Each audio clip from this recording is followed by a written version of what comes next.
ñëw ci dossier Azer bi nga xamante ne en tout cas ñu ngi ci dikk lu bari donc Azer boobu nga xamante ne kii di Jean Michel Sène moom moo ko kon jiite gis nañu nekk ci boobu tax nag la ñuy commencé daaw de mine ndax dafa am ay rebondissement ginnaaw bu weesoo ki nga xamante ni moo di Thierno Alassane Sall sotti yu bëri yu mu ci doon def ba sax nag daal di jibaloon ab plainte boo xamante ni mi ngi doon xaar fan lay mujjee ki gëtam ñu gis ni nag pôle judiciaire financier donc bi daf cee àddu jëmle parquet financier bi nag daal di confier kon dossier bu ni mel juge d'instruction bi ngir daal ñu daal di tàmbali ab enquête criminelle boo xamante ni nee nañ dinañ ko xóotal ñu jëmlee ko ci soupçon corruption waaye tam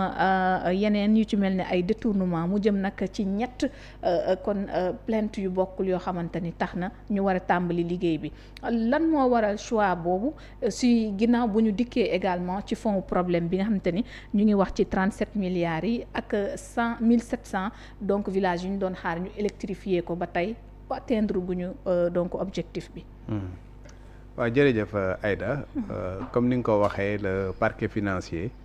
dafa génn benn communiqué le 5 juin bi pour expliquer un tout petit peu action yi nga xamante ne daf ko def dans le cadre de ce dossier là. boo xoolee comme ni nga ko waxee c'est une affaire bu nga xamante ne am na déjà ñetti procédures yu nga xamante ne dañ ko cee ubbi biñ ci gën a xam moom mooy bu Thierno Alassane Sall mooy na la koy wax sax plainte bu nga xamante ne Thierno Alassane Sall da ko déposé woon au niveau du parquet financier le parquet financier daal di jox la section de recherche benn soit transmis pour que mu def enquête boobu le procureur financier nee na ba léegi ma nga ca loxoy waa section de recherche pare guñ ca ña ngi cay def enquête mais parallèlement à cela en 2024 en septembre 2024 AOPE maison mère bi nga xamante moo nekk Espagne dañoo saisiroon le juge d'instruction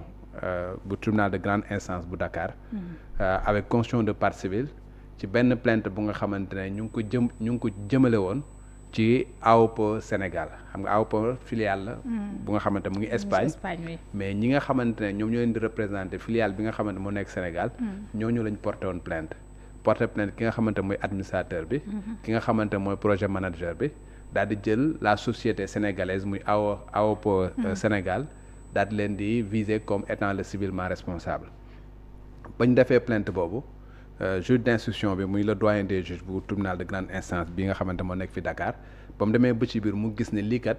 dafa fond na laay koy wax sax économique la et à part de ce moment là moom mu jàpp que ne lii moom amul compétence pour addu ci mu daal di dessaisiru daal di jël dossier bi daal di koy yóbbul le procureur financier daal di jël dossier moom tamit daal di koy confier à un juge d'instruction moom mooy benn dossier bi beneen bi c'est l'agent judiciaire de l'État du Sénégal bi nga xamante ne mi ngi logé au ministère des Finances moom moo porté plainte au nom du Sénégal parce que tout simplement dañoo découvrir benn quittance bu nga xamante ne mi ngi tolloog ci 918 millions et poussière bu nga xamante ne dañ ko déposé woon pour enregistrer contrat bi nga xamante ne moom entre AOPE ak Azer ñoom ñu jàpp ne nag loolu noonu am na benn fraude bu nga xam ne quittance boobu fraude la et à partir de ce moment là dañu bëggoon def benn maquillage pour que mu nekk une fraude fiscale ñoom nag ñu jàpp ni loolu nag am na lu nga xamante ne da cee luub ñu daal di porter ci plainte au niveau du parquet financier léegi nag le procureur financier daal di jël dossier boobu également daal di koy jox juge d'instruction bi nga xamante ne moom la njëkkoon a jox dossier bi nga xamante ne moom la AOPE Espagne déposé woon comme plainte donc da ngay jàpp ni dans le cadre de cette affaire là donc ñetti dossier moo ci am benn mooy plainte bi nga xamante ne AOPE Espagne moom moo ko déposé woon contre les dirigeants de AOPE Sénégal ñaareel bi mooy l'agent judiciaire de l'État moom moo porté plainte xam nga pour ay fraude ay fraude ay falsification ay détournement ay ko dossier bu kii bi bu AOPE Espagne bi ñoom ñoo visé escroquerie faux usage de faux xam nga et manœuvre frauduleuse ñoom loolu la ñu visé moom chef d'inculpation yooyu moom la ñu visé par rapport ak waa AOPE Sénégal bi nga xamante ne ñoom la plainte première bi daal di visé deuxième bi mooy l'agent judiciaire de l'État bu nga xamante ne moom tamit fraude fiscale moom la visé là contre ñi nga xamante ne ñoom ñoo demoon pour enregistrer le contrat bi nga xamante ne moo am entre AOPE ak Azer loolu également ñu ubbi ci benn l'enquête bu nga xamante ne le juge d'instruction moom moo ci war a àddu donc jàppal ni ci ñetti affaires yooyu ñaari mu ngi ci juge d'instruction bu parquet financier suite à un réquisitoire introductif bu nga xamante ne le parquet financier moom moo ko def beneen bi ci topp muy troisième bi muy plainte bi nga xamante ne Thierno Alassane Sall moom la déposé woon plainte boobu ma nga section de recherche ba léegi ñu ci enquête ba léegi paree guñ ci loolu mooy war ne dans l'affaire de Lazer AOPE c'est 3 procédures ñaari tey aujourd'hui mi ngi ci juridiction bu pôle judiciaire financier benn ba mi ngi toujours section de recherche. lan lañ mën a jàppee acte bi nga xamante ni kon pôle judiciaire financier posé na ko ndax dafa nekk donc ñett yoo xamante ni dina laaj xóotal bu baax ak transparence te booy xool enquête yi ba mu tàmbalee léegi bëri na 37 milliards yi ñuy wax ne décaissé nañ ko ci 91 milliards yi 25 tey ci ñoom li ñuy wax mooy 25 lañ fi électrifié ko ay village ñu doon xaar 1700 ci 2025 bi Jean-Michel moom waxoon na évoqué na 40 villages mu nekk enquête yoo xamante ni war na leeral argent boo xamante ne xamuñu fu ñu dugg posture bi mu ci nar a am tey. waaw xam nga déjà posture bi nga xamante ne moom la procureur financier bi am. c'est une posture bu nga xamante ne dañ koy saluer. c'est-à-dire que le procureur moom mooy ki nga xamante ne moom mooy représenter la société moom mooy xool lépp lu nga xamante ne ñaawteef la. mu jéem a xool nan la koy saytoo buñ ko saytoo ba mu leer ko ne lii nii am na ay yenn indices yu wane ne par exemple ñaawteef am na mu demander à ce qu'il y ait une condamnation maintenant su fekkee dafa am loo xamante ne dañ koy wax mu am ay plaintes yu nga xam dañ ko déposé wala moom sax mu yëkka ni am na lu nga xamante ne ñu ngi koy wax bu nga xamante ne luubal askan bi war na ci nekk wala infraction bu nga xamante ne c'est prévu par nos textes am na ci am na sax li ñuy woowee pouvoir d'autosaisine moom ci boppam mu daal di déclencher automatiquement une enquête daal di demander à ce que ñu xóotal mbir mi amoon na possibilité boobu. D'accord. Mais dans le cadre de cette affaire là nekku soo une autosaisine. C'est suite à des plaintes qui ont été déposées ñett yi ma lay wax yëpp benn bi. AOPE Espagne moom moo ko déposé ñaar agence judiciaire de l'État moom moo ko déposé. Troisième bi Thierno Alassane Sall moom moo ko déposé. À partir du moment où moom mu jot plainte yooyu moom li mu def moom mooy jël dossier bi daal di koy jox à un juge d'instruction. Le juge d'instruction dafa am ay pouvoir yu nga xamante ne pouvoir yu exorbitant la en matière d'enquête donc tey kooku day am véritablement la possibilité xóotal mbir mi saytu mbir mi lépp lu nga xamante ay information la lépp lu nga xamante ne jàpp na ni luubal la mu daal di koy rechercher donc buñ ko joxee dossier bi dafay instruire comme ni ñu koy waxee à charge et à décharge bu ñu nee instruire à charge mooy li nga xamante ne dañ koo soupçonné mu nekk ñu naan ay malversation wala escroquerie wala ay fraude douanière wala lu mu ci mën a fraude fiscale lu mu ci mën na bu ci nekk day jéem a dem saytu ko pour xool ndax réellement loolu nga xamante ay accusation la ndax am na lu nga xamante ne moom moo ko war a firndeel ak lu muy laaj nag dina ko def su fekkee ne dafay am ñu nga xamante daf leen a war a déglu auditionné leen dina ko def su fekkee ne war na ut ay experts yu nga xamante ne ñoo koy saytu transaction yooyu dina ko def su fekkee ne dafay ut kenn ku nga xamante ne moom moo koy saytul entre xaalis bi nga xamante ne nañ jot nañ ko ak li nga xamante ne moom la ñu def nañ ko en termes d'électrification et tout ce qui va avec njëg gi nga xamante moom lay jar ay consort dina am possibilité def ko su fekkee ne dafay laaj sax enquête bi jóge Sénégal ba dem bitim réew day am possibilité kon loolu mën nañ ko xaar puisque ça touche banque nu mu tudd AOPE bi nga xamante ni moom base am na base fi nga xamante ni moo di Espagne. donc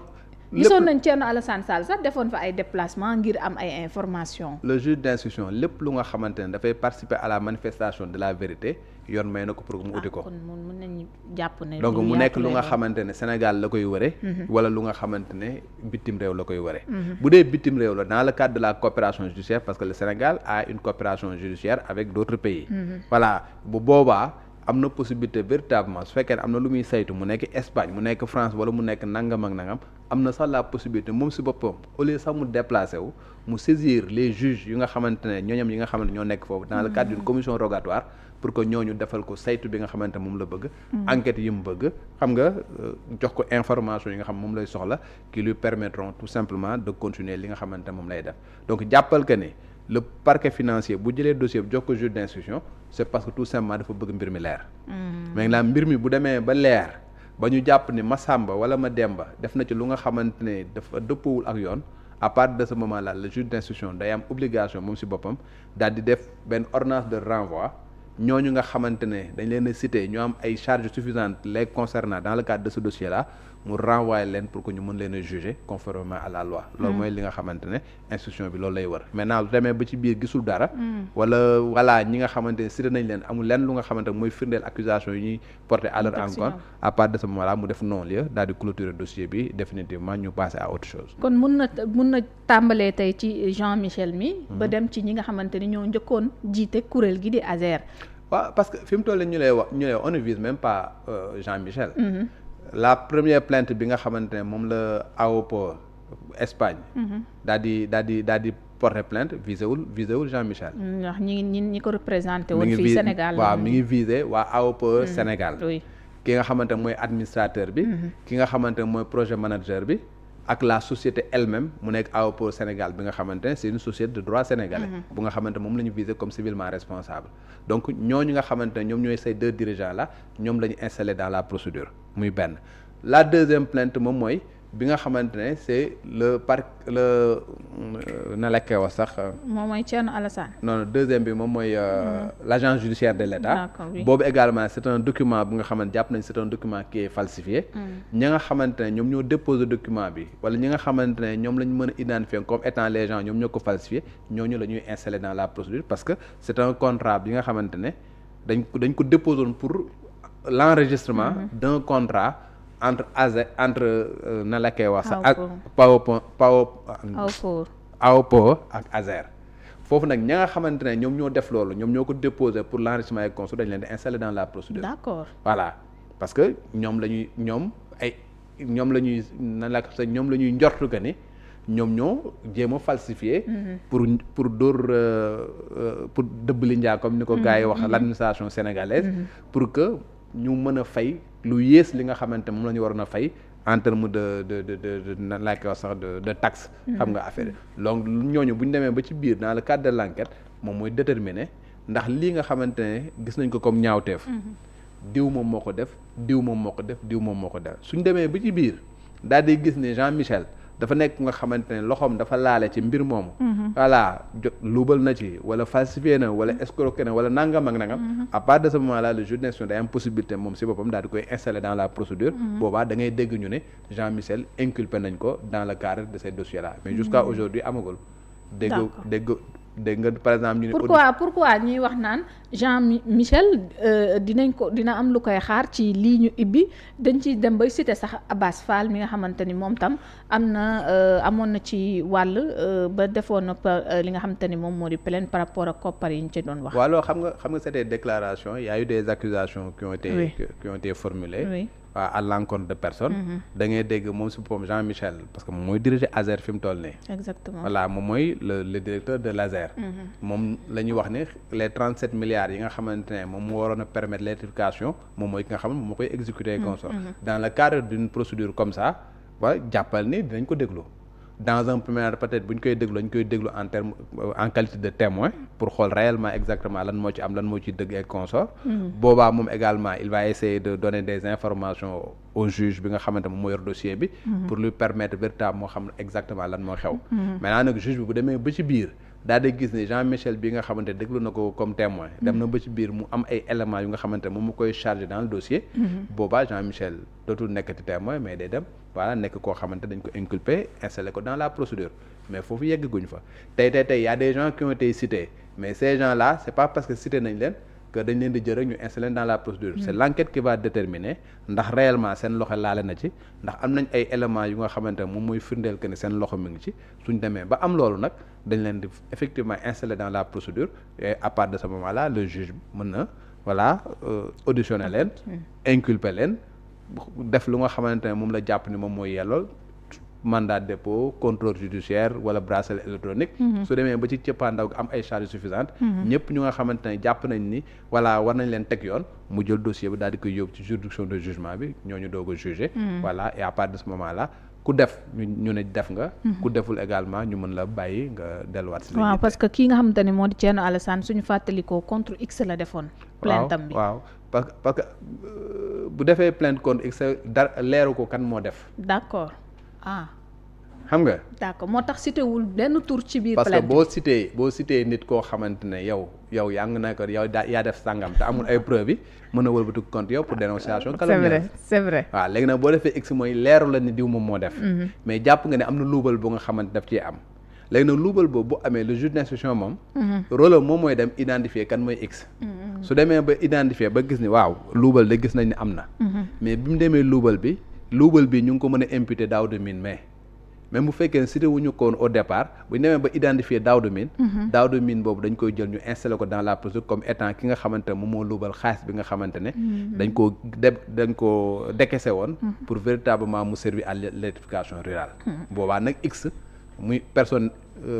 na la koy wax sax personne non dénommée. dafay wëlbatu ku nekk personne dénommée. donc dañuy mettre un nom véritablement ci turu. ci x boobu nga xamuñu ko woon boobaa la ñuy xam kan la dañuy xam kan la et bu boobaa dañ koy installer dans la procédure. parce que boo ñëwee ñuy juger dans un procès kenn du juger x.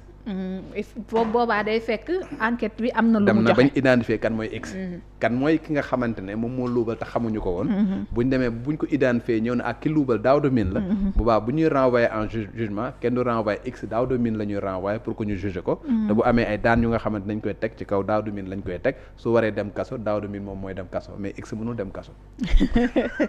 loolu moom leer na donc stratégiquement moom ni mu demee xam na ko est-ce que mën nañ jàpp dafa am complexité tey dossier bi non juridiquement non am na complexité parce que da ngay gis ni déjà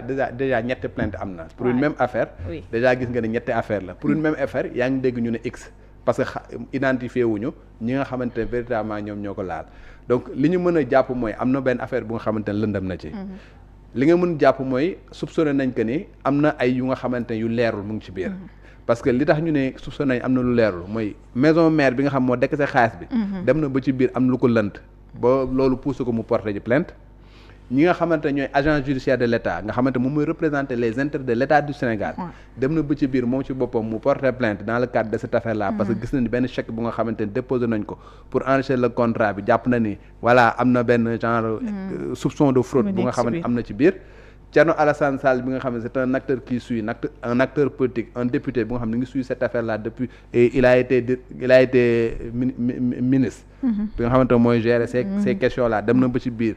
gis ni par exemple jàpp na ne am na lu nga xamante daf ko luubal moom tamit porté ci plainte da ngay gis ne am na ñetti plainte yu nga xamante ne mi ngi jóge ci ñetti autorités différentes à partir de ce moment là effectivement day am benn complexité bu nga xamante ne il revient au juge d'instruction bi nga xamante ne xam-xam dafa màcc loolu et am na ay pouvoir qui lui permet véritablement de démêler tout cela de mener une enquête indépendante une enquête bu nga xam exhaustive jël le temps qu'il faut auditionner les personnes qu'il faut def les expertises qu'il faut pour au moins li nga xamante moo ciy dëgg mu mën a wax ni lii mooy dëgg et ña nga xamante ne jàpp nañ ni luubal nañ ñu mën leen a teg yoon conformément à la loi. waaw exactement donc dossier la boo xamante ni tey bu ñu ko xoolee ARCOP àddu woon na ci ba ñu ndégandiku lépp li nga xamante ni jëm na ci liggéey ba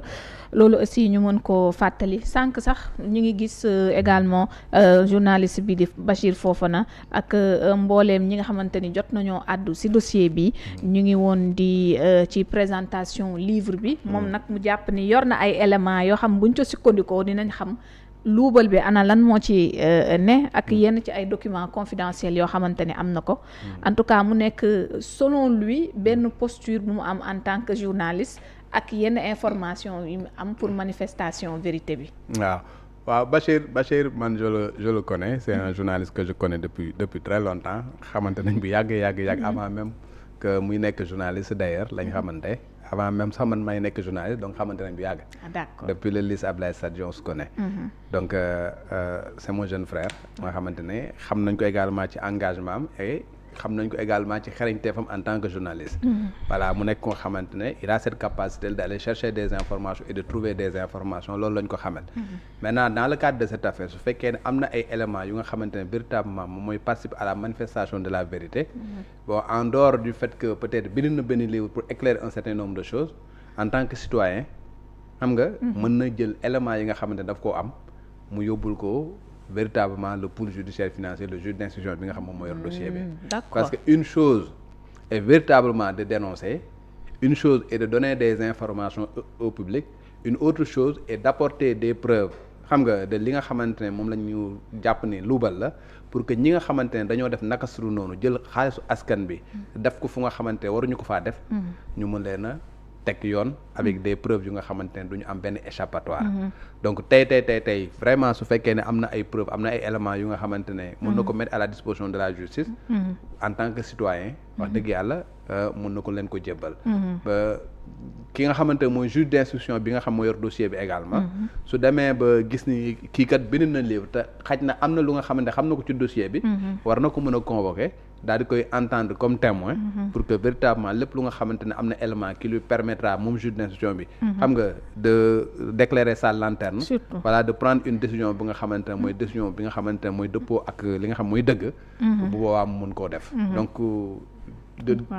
moom mën na dem comme juge d'instruction mën na ko convoquer su été que képp ko daal ku am information bu nga xam mën na leeral mbir mi nga xamante ne ñëpp la soxal xaalisu askan bi la voilà wax dëgg yàlla ñu ngi lay inviter à ce que nga collaborer véritablement avec la justice. D'accord alors Daouda bu ñu jógee ci dossier boobu dañuy jàll si bi nga xamante ne